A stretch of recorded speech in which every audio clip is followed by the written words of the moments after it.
So it seems that after black comfortably developed his bishop on f5, his problems are over. So it's what white can do is just to, at first glance, is just to play bishop d3, exchanging bishops, but of course it gives no real chances for advantage. Move knight g2 was also played here, trying to play knight g3 and then potentially, harassing bishop on g6. It also didn't bring much for white. So the main weapon, the main idea to fight for an edge in the opening was Botvinnik's g2, g4, which sounds quite ridiculous because white is just compromising its king side without gaining any real advantage. But it occurs that black eventually has to move bishop on e6, thus giving up control of the b1 h7, because if black bishop lands on g6, that's Botvinnik's idea. Here it comes, h4, and black cannot take on h4 because queen b3, b6, then knight f3, bishop e7, and then simply just take on b8 and then knight e5, and black position collapses. So it's an amazing idea. So it's a sort of modern approach for chess, and that was Botvinnik's discovery in 60s. So there's no point for black to play h6 here, because then after h5 or even knight f3, black's position on the king side is compromised, and the king cannot castle there, while white king eventually after bishop d3, an exchange can go on castle long side and to be safe on b1. So black after g4 must go on e6, and here white tried a number of moves.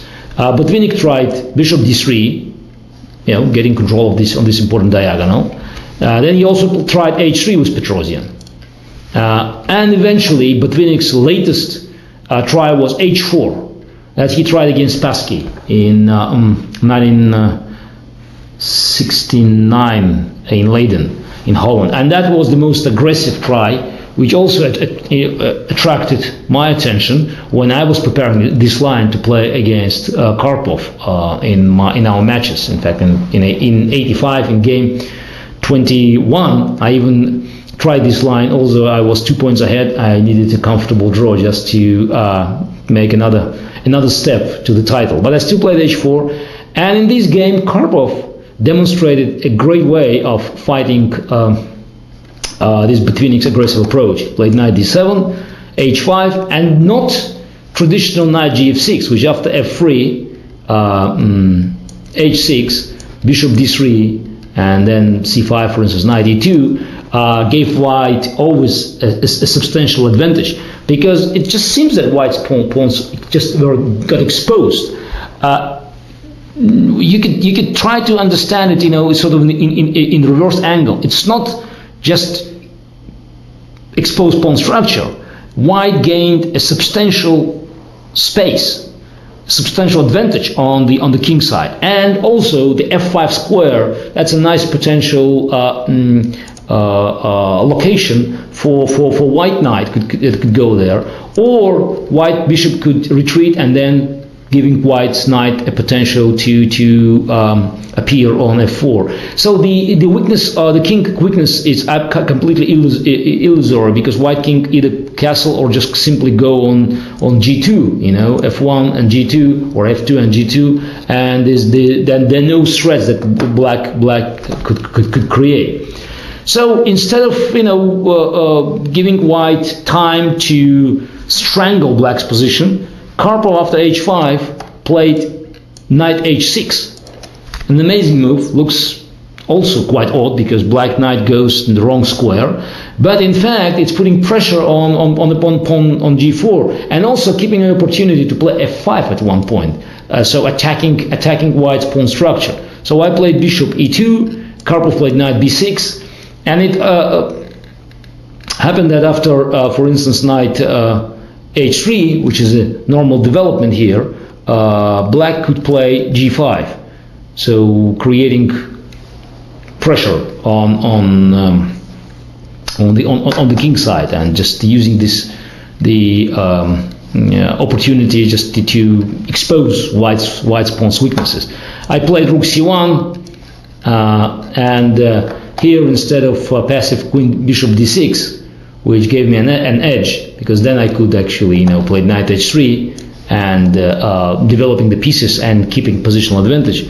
Karpov could play knight c4, and then he had a very comfortable game, because after bishop takes c4, dc4, f3, now it's f5 is one of the obvious options, and white will have serious problems of finding a good safe location for its king.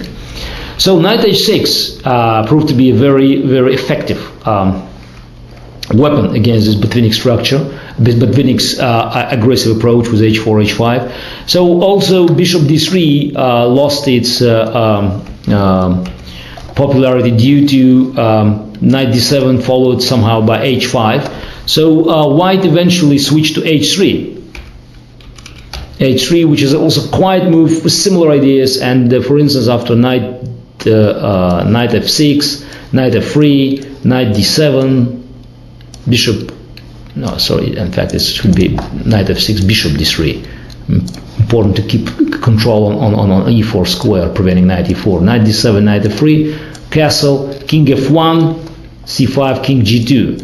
And that's Korchnoi Karpov game 13 of their match in Merano, which was won by Korchnoi. Also Karpov had some better resources during the game, but it was still clear that white was pressing. So there are other ways of playing now. There are recent games where black tried to play knight d7 followed by g5, h5, trying to capitalize or trying just to use the defects of white's pawn structure. But still, g4 it's considered to be one of the main ideas that white employs in this line. But we have to mention that later, after e3 didn't prove to be so convincing, white switched to queen c2, which was considered to be very innocuous in 60s, because after g6, black still could develop bishop on f5. Here Korchnoi tried aggressive approach f3 followed by e4 with Spassky, but it was too risky. And in fact, all seemed to be very quiet for black before game Petrosian-Belyavsky in one of the Soviet championships, when Petrosian played simply e3, bishop f5, queen d2. And now it seems that this move g6 could be a very important created in fact very important weaknesses of black's king side, and the dark squares there, knight f6, f3, and black always had a lot of problems to be resolved, because white simply played g4, knight e2, bishop g2, and keeping a pressure on the king side. In one of the games that we'll look at later, it's a game I won quickly against Nigel Short at the Chess Olympiad in 1988. So look at this minor detail. White is playing queen c2, waiting for g6, then playing e3, bishop f5, queen d2. So g6, which is just a move, could have a great impact on the whole evaluation of this position, because now white has a chance of using these weaknesses on the king side and to create an initiative. So again, that is a very minor detail, but a very important nuance that is a core of the opening preparation in modern chess.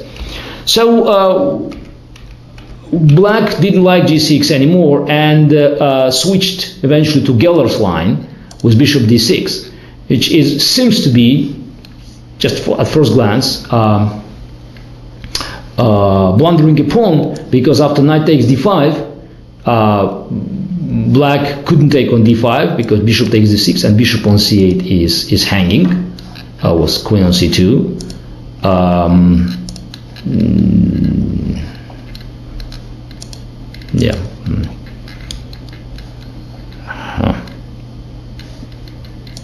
Yeah. While if black gives a check on a5, then after knight c3, bishop takes a4, queen e4, check. White is taking back the bishop, having an extra pawn. But in fact, here was Geller's idea that he could take on f4 immediately, and then after queen e4 check, knight e7, knight takes a4, queen a5. White has to go king d1, and after bishop f5, black has a very, very comfortable game because it has more than sufficient compensation for sacrifice pawn. King on d1 will not find a safe haven in this life. So after bishop d6, white either play bishop d3, but then black tries to move knight e7. That's a big improvement. And again, black knight is well positioned on e7 because it protects f5 square and preparing bishop f5.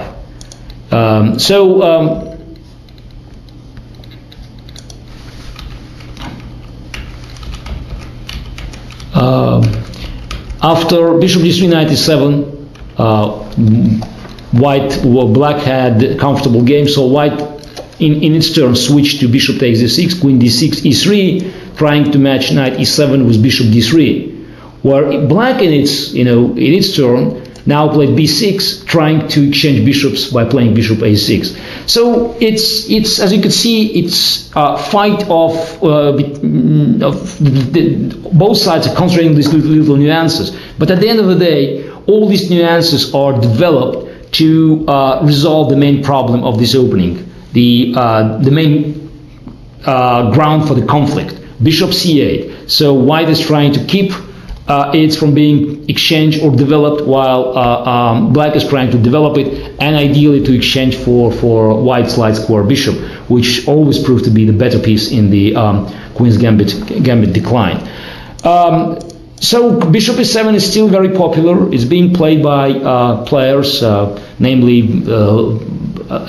Vaganian and Lputian, and they reach quite good results in defending black's position. But very often white simply refrained from having discussions in Karlbach structure and trying to stick with the original line, which is knight f3, knight f6. And now we should talk about white's bishop being developed on f4, not on g5, which creates totally different types of positions that were not part of the original concept of the Queen's Gambit decline, but made big theory and big part of the opening theory on its own. So in the next segment we'll talk about the position after move 4, where white bishop goes from c1 not on g5 but on f4.